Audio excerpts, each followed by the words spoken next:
La doble y única mujer de Pablo Palacio. Ha sido preciso que me adapte a una serie de expresiones difíciles que solo puedo emplear yo en mi caso particular.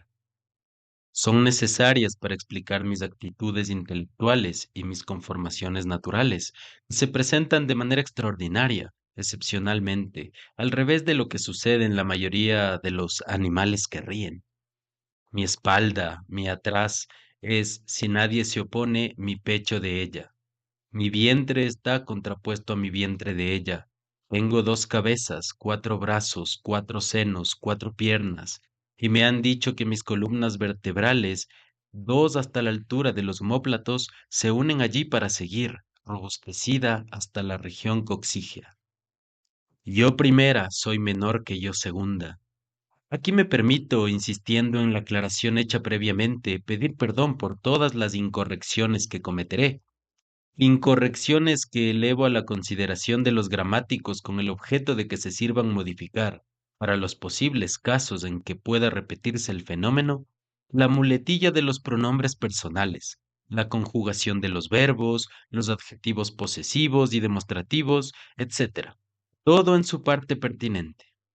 Creo que no está de más, asimismo, hacer extensiva esta petición a los moralistas, en el sentido de que se molesten alargando un poquito su moral, y que me cubran y que me perdonen por el cúmulo de inconveniencias atadas naturalmente a ciertos procedimientos que traen consigo las posiciones características que ocupo entre los seres únicos. Digo esto porque yo segunda soy evidentemente más débil, de cara y cuerpo más delgado, por ciertas manifestaciones que no declararé por delicadeza inherentes al sexo, reveladoras de la afirmación que acabo de hacer. Y porque yo primera voy para adelante, arrastrando a mi atrás, hábil en seguirme, y que me coloca, aunque inversamente, en una situación algo así como la de ciertas comunidades religiosas que se pasean por los corredores de sus conventos, después de las comidas, en dos filas, y dándose siempre las caras, siendo como soy, dos y una. Debo explicar el origen de esta dirección que me colocó en adelante a la cabeza de yo ella. Fue la única divergencia entre mis opiniones que ahora, solo ahora, creo que me autoriza para hablar de mí como de nosotras, porque fue el momento aislado en que cada una, cuando estuvo apta para andar, hizo tomar por su lado. Ella, adviértase bien, la que hoy es yo segunda, quería ir, por atavismo sin duda, como todos van, mirando hacia dónde van.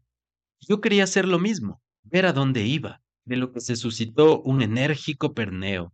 Tenía sólidas bases, puesto que estábamos en la posición de los cuadrúpedos, y hasta nos ayudábamos con los brazos, de manera que, casi sentadas como estábamos, con aquellos al centro, ofrecimos un conjunto octópodo, con dos voluntades y en equilibrio unos instantes, debido a la tensión de fuerzas contrarias. Acabé por vencerla, levantándome fuertemente y arrastrándola, produciéndose entre nosotras, desde mi triunfo, una superioridad inequívoca de mi parte primera sobre mi segunda, y formándose la unidad de que he hablado. Pero no, es preciso sentar una modificación en mis conceptos, que, ahora caigo en ello, se han desarrollado así por liviandad en el razonamiento. Indudablemente, la explicación que he pensado dar a posteriores hechos puede aplicarse también a lo referido, lo que aclarará perfectamente mi empecinamiento en designarme siempre de la manera en que vengo haciéndolo, yo, y que desbaratará completamente la clasificación de los tetarólogos que han nominado a casos semejantes como monstruos dobles, y que se empecinan, a su vez, en hablar de estos como si en cada caso fueran dos seres distintos, en plural, ellos.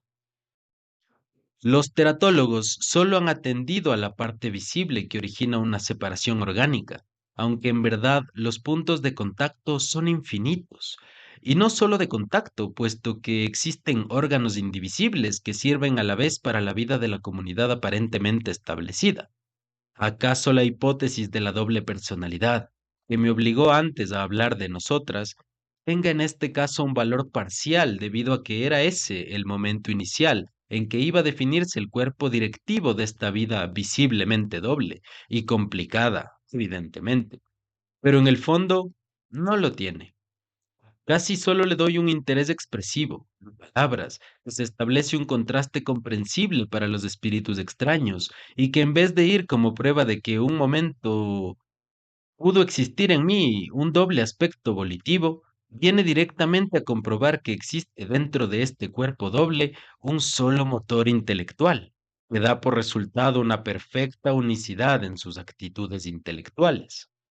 En efecto, en el momento en que estaba apta para andar y que fue precedido por los chispazos cerebrales, andar, idea nacida en mis dos cabezas simultáneamente, aunque algo confusa por el desconocimiento práctico del hecho y que tendía solo a la imitación de un fenómeno percibido en los demás, surgió en mi primer cerebro el mandato, ir adelante. Ir adelante se perfiló, claro que también en mi segundo cerebro, y las partes correspondientes de mi cuerpo obedecieron a la sugestión cerebral que tentaba un desprendimiento, una separación de miembros. Este intento fue anulado por la superioridad física de yo primera sobre yo segunda y originó el aspecto analizado. He aquí la verdadera razón que apoya mi unicidad. Si los mandatos cerebrales hubieran sido ir adelante, ir atrás, entonces sí, no existiría duda alguna acerca de mi dualidad, de la diferencia absoluta entre los procesos formativos de la idea de movimiento. Pero esa igualdad anotada me coloca en el justo término de apreciación. Cuanto a la particularidad de que hayan existido en mí dos partes constitutivas que obedecieron a dos órganos independientes, no le doy sino el valor circunstancial que tiene, puesto que he desdeñado ya el criterio superficial que, de acuerdo con otros casos, me da una constitución plural. Desde ese momento yo primera, como superior, ordeno los actos que son cumplidos sin réplica por yo segunda. En el momento de una determinación o de un pensamiento, estos surgen a la vez en mis dos cerebros. Por ejemplo, voy a pasear. Yo primera soy quien dirige el paseo y recojo con prioridad todas las sensaciones presentadas ante mí, sensaciones que comunico inmediatamente a yo segunda. Igual sucede con las sensaciones recibidas por esta otra parte de mi ser. De manera que, al revés de lo que considero que sucede con los demás hombres, siempre tengo yo una comprensión, una recepción doble de los objetos. Les veo, casi a la vez, por los lados, cuando estoy en movimiento, y con respecto al inmóvil, me es fácil darme cuenta perfecta de su inmovilidad con solo apresurar el paso, de manera que yo segunda contemple casi al mismo tiempo el objeto inmóvil. Si se trata de un paisaje, lo miro, sin moverme, de uno y otro lado, obteniendo así la más completa recepción de él, en todos sus aspectos. Yo no sé lo que sería de mí de estar constituida como la mayoría de los hombres. Creo que me volvería loca, porque cuando cierro los ojos de yo segunda o los de yo primera, tengo la sensación de que la parte del paisaje que no veo se mueve, salta, se viene contra mí y espero que al abrir los ojos lo encontraré totalmente cambiado. Además, la visión lateral me anonada. Será como ver la vida por un huequito. Ya he dicho que mis pensamientos generales y voliciones aparecen simultáneamente en mis dos partes. Cuando se trata de actos, de ejecución de mandatos, mi cerebro segundo calla, deja de estar en actividad, esperando la determinación del primero, de manera que se encuentra en condiciones idénticas a las de la garrafa vacía que hemos de llenar de agua o al papel blanco donde hemos de escribir. Pero en ciertos casos, especialmente cuando se trata de recuerdos, mis cerebros ejercen funciones independientes, la mayor parte alternativas y que siempre están determinadas para la intensidad de aquellos por la prioridad en la recepción de las imágenes. En ocasiones estoy meditando acerca de tal o cual punto y llega un momento en que me urge un recuerdo, que seguramente un rincón oscuro en nuestras evocaciones es lo que más martiriza nuestra vida intelectiva, y sin haber evocado mi desequilibrio, solo por mi detenimiento vacilante en la asociación de ideas que sigo, mi boca posterior contesta en alta voz, iluminando la oscuridad repentina. Si se ha tratado de un sujeto borroso, por ejemplo, a quien he visto alguna vez, Mi boca de ella contesta, más o menos. Ah, el señor Miller, aquel alemán con quien me encontré en casa de los Sánchez y que explicaba con entusiasmo el paralelogramo de las fuerzas aplicado a los choques de vehículos. Lo que ha hecho afirmar a mis espectadores que existe en mí la dualidad que he refutado ha sido principalmente la propiedad que tengo de poder mantener conversación, ya sea por uno u otro lado. Les ha engañado eso de lado. Si alguno se dirige a mi parte posterior, le contesto siempre con mi parte posterior, por educación y comodidad. Lo mismo sucede con la otra. Y mientras la parte aparentemente pasiva trabaja igual que la activa con el pensamiento, cuando se dirigen a la vez a mis dos lados, casi nunca hablo por estos a la vez también, aunque me es posible debido a mi doble recepción. Me cuido mucho de probables vacilaciones y no podría desarrollar dos pensamientos hondos simultáneamente.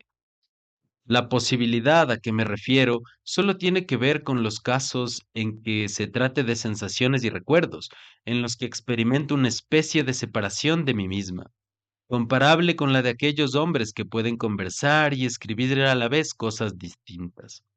Todo esto no quiere decir, pues, que yo sea dos. Las emociones, las sensaciones, los esfuerzos intelectivos de yo segunda son los de yo primera. Lo mismo inversamente. Hay entre mí primera, ¿ves que se ha escrito bien entre mí? Un centro a donde afluyen y de donde refluyen todo el cúmulo de fenómenos espirituales o materiales desconocidos, o anímicos, o como se quiera. Verdaderamente, no sé cómo explicar la existencia de este centro, su posición en mi organismo y en general todo lo relacionado con mi psicología o mi metafísica, aunque esta palabra creo ha sido suprimida completamente, por ahora, del lenguaje filosófico.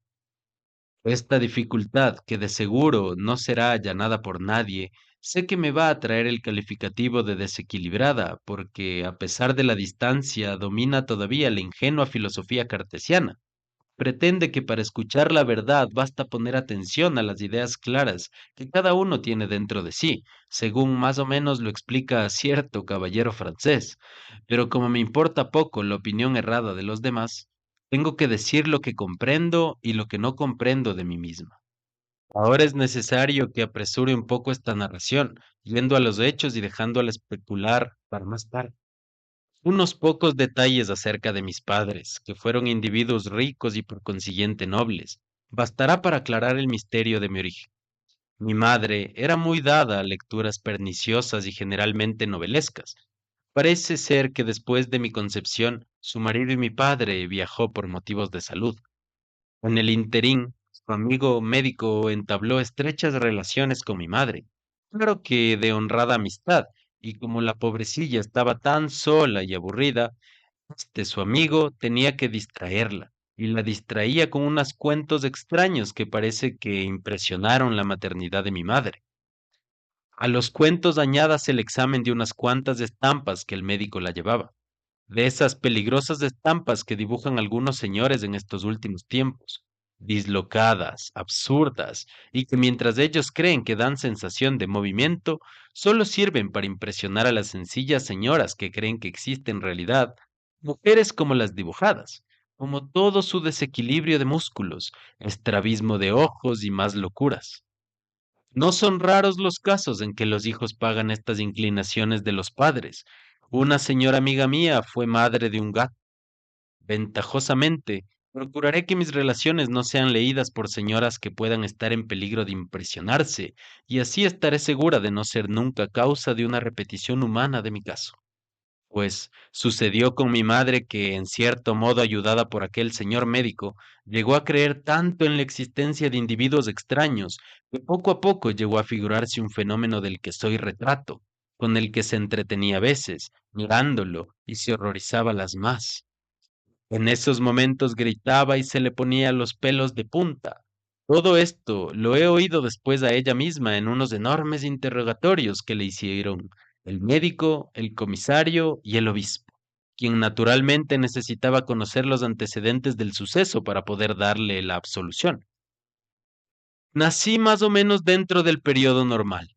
aunque no aseguro que fueran normales los sufrimientos porque tuvo que pasar mi pobre madre, no solo durante el trance, sino después, porque apenas me vieron horrorizados el médico y el ayudante, se lo contaron a mi padre, y éste, encolerizado, la insultó y la pegó, tal vez con la misma justicia, más o menos, que la que asiste a algunos maridos que maltratan a sus mujeres porque les dieron una hija en vez de un varón, como querían.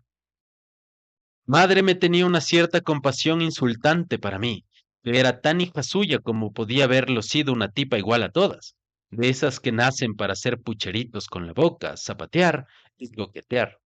Padre, cuando me encontraba sola, me daba de puntapiés y corría. Yo era capaz de matarlo al ver que a mis llantos era de los primeros en ir a mi lado, acariciándome uno de los brazos, me preguntaba, con su voz hipócrita, ¿qué es lo que te ha pasado, hijita? Yo me callaba, no sé bien por qué, pero una vez no pude ya soportarlo y le contesté, queriendo latigarle con mi rabia. Tú me pateaste en este momento y corriste, hipócrita. Pero como mi padre era un hombre serio y aparentaba delante de todos quererme, y le habían visto entrar sorprendido y por último merecía más crédito que yo, todos me miraron, abriendo mucho la boca, y se vieron después las caras. Un momento después, al retirarse, oí que mi padre dijo en voz baja, tendremos que mandar a esta pobre niña al hospicio. Yo desconfío de que esté bien de la cabeza. El doctor me ha manifestado también sus dudas. Caramba, caramba, qué desgracia. Al oír esto, quedé absorta. No me daba cuenta de lo que podía ser un hospicio, pero por el sentido de la frase comprendí que se trataba de algún lugar donde se recluiría a los locos. La idea de separarme de mis padres no era para mí nada dolorosa. La habría aceptado más bien con placer, ya que contaba con el odio del uno y la compasión de la otra, que tal vez no era lo menos. Pero como no conocía el hospicio, no sabía qué era lo preferible. Este se me presentaba algunas veces como amenazador. Cuando encontraba en mi casa alguna comodidad o algún cariño entre los criados, que hacían que tomara ese ambiente como mío. Pero en otras, ante la cara contraída de mi madre o una mirada envenenada de mi padre, deseaba ardientemente salir de aquella casa que me era tan hostil.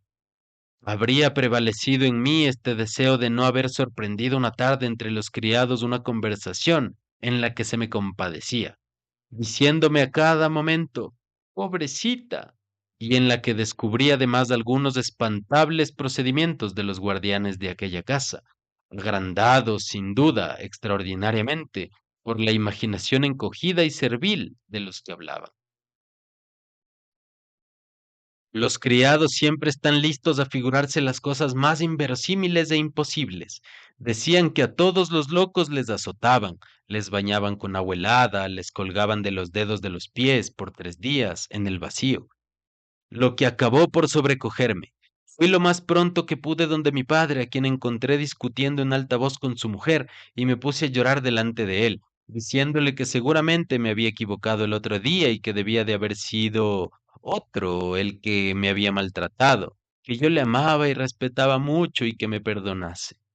Si lo habría podido hacer, me hubiera arrodillado de buena gana para pedírselo, porque había alcanzado a observar que las súplicas, los lamentos y alguna que otra tontería adquirieron un carácter más grave y enternecedor en esa difícil posesión. Hombres y mujeres pudieran dar lo que se les pida si se lo hace arrodillados, porque parece que esta actitud elevara a los concedentes a una altura igual o a la de las santas imágenes de los altares, desde donde pueden derrochar favores sin mengua. Al oírme, mi padre, no sé por qué me miró de una manera especial, entre furioso y amargado. Se paró violentamente. Creo que vi humedecerse sus ojos. Al fin dijo, cogiéndose la cabeza, este demonio va a acabar por matarme. Y salió sin regresar a ver. Pensé que era ese el último momento de mi vida en aquella casa. Después de poco, oí un ruido extraordinario, seguido de movimientos de criados y algunos llantos. Me cogieron y a pesar de mis pataleos me llevaron a mi dormitorio, donde me encerraron con llave y no volví a ver más a mi más grande enemigo. Después de algún tiempo supe que se había suicidado. Noticia que la recibí con gran alegría, puesto que vino a comprobar una de las hipótesis dulces, contrapesaban y hacían balancear mi tranquilidad, en oposición a otras amargas anunciadoras que un cambio desgraciado en mi vida.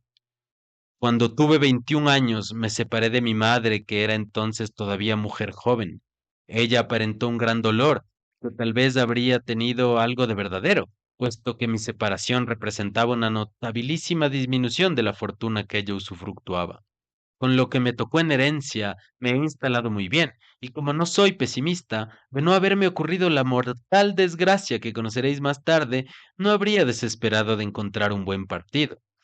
Mi instalación fue de las más difíciles. Necesito una cantidad enorme de muebles especiales, pero de todo lo que tengo, lo que más me impresiona son las sillas, que tienen algo de inerte y de humano, anchas, sin respaldo, porque soy respaldo de mí misma, y que deben servir por uno y otro lado. Me impresionan porque yo formo parte del objeto silla. Cuando está vacía, cuando no estoy en ella, nadie que la vea puede formarse una idea perfecta del mueblecito aquel, ancho, alargado, con brazos opuestos y que parece que le faltara algo. Ese algo soy yo, que al sentarme lleno un vacío que la idea silla, tal como está formada vulgarmente, había motivado en mí el respaldo, que se lo he puesto yo y que no podía tenerlo antes porque precisamente, casi siempre, la condición esencial para que un mueble mío sea mueble en el cerebro de los demás es que forme yo parte de ese objeto que me sirve y que no puede tener en ningún momento vida íntegra e independiente. Casi lo mismo sucede con las mesas de trabajo. Mis mesas de trabajo dan media vuelta, no activamente, se entiende, sino pasivamente. Así que su línea máxima es casi una semicircunferencia, algo achatada en sus partes opuestas. Quiero decir que tiene la forma de una bala, perfilada, cuyo extremo anterior es una semicircunferencia.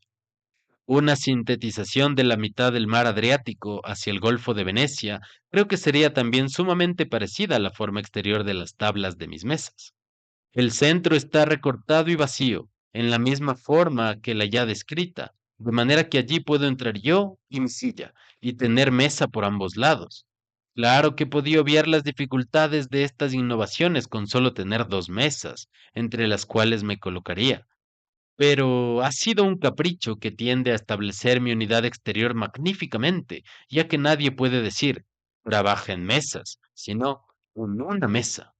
Y la posibilidad de que yo trabaje por un solo lado me pone en desequilibrio. No podría dejar vacío el frente de mi otro lado. Esto sería la dureza de corazón de una madre que teniendo un pan lo diera entero a uno de sus hijos. Mi tocador es doble. No tengo necesidad de decir más, pues su uso en esta forma es claramente comprensible. La diversidad de mis muebles es causa del gran dolor que siento al no poder ir de visita. Solo tengo una amiga que por tenerme con ella algunas veces ha mandado a confeccionar una de mis sillas. Mas, prefiriendo estar sola, se me ve por allí rara vez. No puedo soportar continuamente la situación absurda en que debo colocarme, siempre en medio de los visitantes, para que la visita sea de yo entera. Los otros, para comprender la forma exacta de mi presencia en una reunión, de sentarme como todos, deberían asistir a una de perfil y pensar en la curiosidad molestosa de los contertulios. Y este dolor es nada frente a otros. En especial mi amor a los niños acaba por hacerme llorar. Quisiera tener a alguno en mis brazos y hacerle reír con mis gracias, pero ellos, apenas me acerco, gritan asustados y corren. Yo, defraudada, me quedo en ademán trágico. Creo que algunos novelistas han descrito este ademán en las escenas últimas de sus libros, cuando el protagonista, solo en la ribera, casi nunca se acuerdan del muelle, contempla la separación del barco que se lleva a una persona amiga o de la familia. Más patético resulta eso cuando quien se va es la novia. En casa de una amiga de la silla conocí a un caballero alto y bien formado. Me miraba con especial atención. Este caballero debía ser motivo de la más aguda de mis crisis. Diré pronto que estaba enamorada de él, y como antes ya he explicado, este amor no podía surgir aisladamente en uno de mis yos. Por mi manifiesta unicidad apareció a la vez en mis dos lados. Todos los fenómenos previos al amor, y aquí ya estarían de más, fueron apareciendo en ellos idénticamente. La lucha que se entabló entre mí es con facilidad imaginable. El mismo deseo de verlo y hablar con él era sentido por ambas partes, y como esto no era posible, según las alternativas, la una tenía celos de la otra.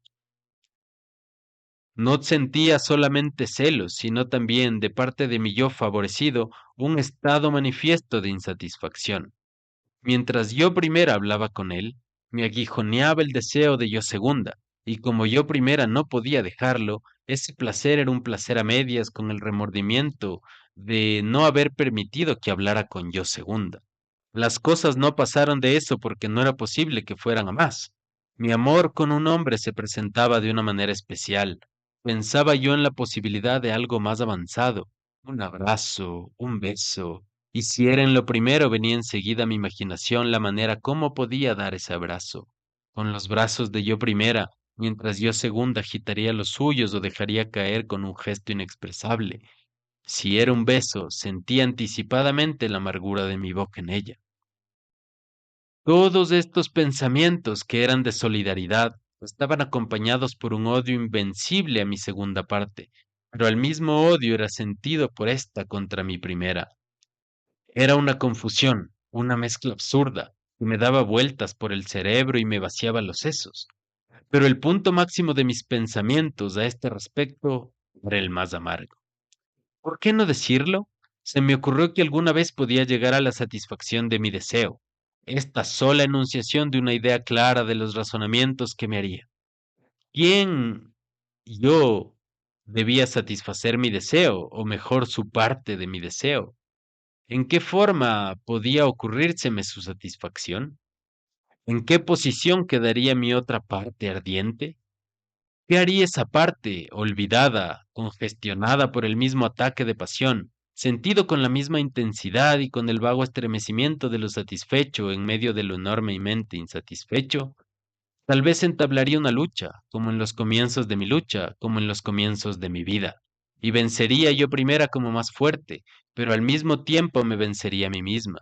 Sería solo un triunfo de prioridad, acompañado por aquella tortura. Y no solo debía meditar en eso, sino también en la probable actitud de él frente a mí, en mi lucha. Primero, ¿era posible para él sentir deseo de satisfacer mi deseo? Segundo, ¿esperaría que una de mis partes se brindase o tendría determinada inclinación que haría inútil la guerra de mis dios? Yo segunda tengo los ojos azules y la cara fina y blanca. Hay dulces sombras de pestañas. Yo primera, tal vez, soy menos bella. Las mismas facciones son endurecidas por el entrecejo y por la boca imperiosa. Pero de esto no podía deducir quién yo sería la preferida. Mi amor era imposible, mucho más imposible que los casos novelados de un joven pobre y oscuro con una joven rica y noble. Tal vez había un pequeño resquicio, pero era tan poco romántico, si se pudiera querer a dos. En fin, que no volví a verlo. Pude dominarme haciendo un esfuerzo. Como él tampoco ha hecho por verme, he pensado después de que todas mis inquietudes eran fantasías inútiles. Yo partía del hecho de que él me quisiera, y esto, en mis circunstancias, parece un poco absurdo. Nadie puede quererme, porque me han obligado a cargar con este mi fardo, mi sombra. Me han obligado a cargarme mi duplicación. No sé bien si debo rabiar por ella o si debo elogiarla, al sentirme otra, al ver las cosas que los hombres sin duda no pueden ver, al sufrir la influencia y el funcionamiento de un mecanismo complicado que no es posible que alguien conozca fuera de mí. Creo que todo esto es admirable y que soy para los mediocres como un pequeño dios. Pero ciertas exigencias de la vida en común que irremediablemente tengo que llevar y ciertas pasiones muy humanas que la naturaleza, al organizarme así, debió lógicamente suprimir o modificar, han hecho que más continuamente piense en lo contrario.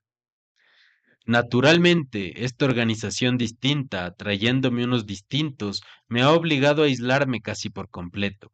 A fuerza de costumbre y de soportar esta contrariedad, no siento absolutamente el principio social. Olvidando todas mis inquietudes, me he hecho una solitaria. Hace más o menos un mes He sentido una insistente comezón en mis labios de ella. Luego apareció una manchita blancuzca en el mismo sitio, que más tarde se convirtió en violácea. Se agrandó, irritándose y sangrando. Ha venido el médico y me ha hablado de proliferación de células, de neoformaciones, en fin, algo vago, pero que yo comprendo. El pobre habrá querido no impresionarme. ¿Qué me importa eso a mí con la vida que llevo? Si yo fuera por esos dolores insistentes que siento en mis labios, bueno, pero no son mis labios están aquí, adelante, puedo hablar libremente con ellos. ¿Y cómo es que siento los dolores de esos otros labios? Esta dualidad y esta unicidad al fin van a matarme. Una de mis partes envenena el todo. Esa llaga que se abre como una rosa y cuya sangre es absorbida por mi otro vientre, irá comiéndose todo mi organismo. Desde que nací he tenido algo especial. He llevado en mi sangre gérmenes nocivos. Seguramente debo tener una sola alma, pero si después de muerta mi alma va a ser así como mi cuerpo, ¿cómo quisiera no morir? Y este cuerpo inverosímil, estas dos cabezas, estas cuatro patas, esta proliferación reventada de los labios.